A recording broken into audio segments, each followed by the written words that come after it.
සුබ නවවසරක් වේවා. තින් අප්‍රේල් 14 ඩේලි ට්‍රිවියා ක්විස් එක කරලා බලමු අද අලුත් අවුරුද්දේ කොහොම වෙයිද කියලා. පළවෙනි ප්‍රශ්නේ, which of these countries was never part of the Soviet Union? කසක්ස්තාන් හිටිය, එස්තෝනියාවත් හිටිය කියලා මතකයක් තියෙනවා.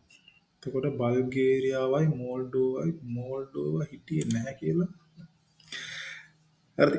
බල්ගේරියාව තමයි ඉඳලා නැත්තේ. මේ දෙක හිටිය කියලා මතකයි. දෙවෙනි ප්‍රශ්නේ. Who plays the leading role in the movie 7 Years in Tibet? අහලා තියෙනවා, බල්ලා නෑ.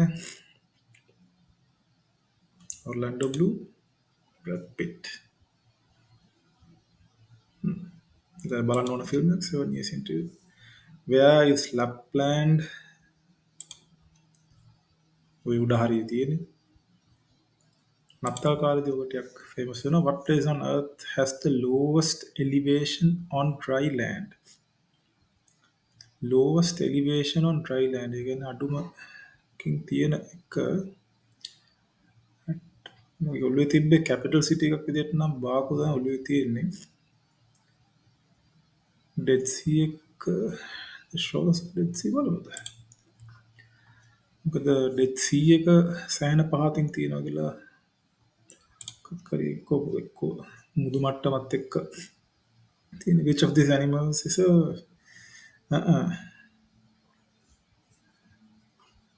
මේක දන්නේ නැතුව ඉතින් උත්තරයක් දෙන්න බෑ. නෑ දන්නේ නැහැ. මේක මම හිතන්නේ සෑහෙන ෆේමස් වුණා වෝල්කේනෝ එක. අයිස්ලන්තේ තියෙන්නේ. ෆ්ලයිට්ස් නතර වුණා මේ වෝල්කේනෝ එක ඉරප්ට් වෙච්ච වෙලාවේදී. What can be subdivided into 100 million pieces called satoshis? සතෝෂි නකමොටොත් එක්ක බිට්කොයින් සම්බන්ධ නිසා බිට්කොයින් වලට යනවා. දැන් හිටියේ නෑ 100 million pieces වලට යනවා සතෝෂිස් කියන්නේ.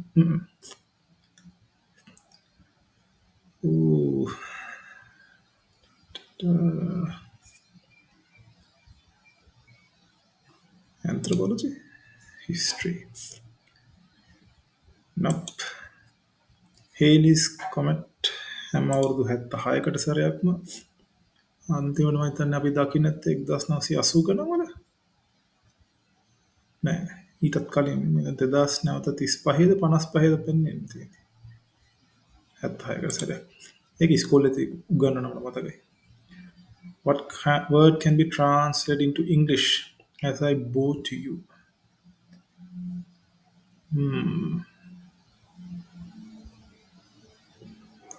As I bow to you. Namaste, salam, aloha, namaste.